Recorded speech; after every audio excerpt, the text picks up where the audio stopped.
স্ত্রী স্বামীর কোন পাশে ঘুমালে আল্লাহ খুশি হয়? বিশেষ করে আমরা এই প্রশ্নটি অনেকেই করে থাকি যে স্বামীর কোন পাশে ঘুমালে স্ত্রী তাহলে আল্লাহ পাক রব্বুল আলামিন খুশি হয়ে যাবেন। বিষয়টি খুবই লক্ষণীয় বিষয়।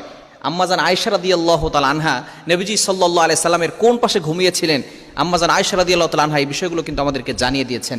নবীজি সাল্লাল্লাহু আলাইহি সাল্লাম ঘরে ঢুকে কী কাজ করতেন, স্ত্রীদেরকে কীভাবে হেল্প করতেন, এটাই কিন্তু নবী সাল্লাল্লাহু আলাইহি সাল্লাম জানিয়ে দিয়েছেন। বিশেষ করে ঘুমানোর সময় কোন দিকে ফিরে ঘুমাবো এই বিষয়টি অনেকে প্রশ্ন করে থাকেন। স্বামীর কোন পাশে ঘুমালে আল্লাহ পাক রব্বুল আলামিন খুশি হন। বিশেষ করে নবী সাল্লাল্লাহু আলাইহি সাল্লাম জানিয়ে দিয়েছেন, লাম তারালিল মুতাহাব্বিনা মিসলান নিকাহ।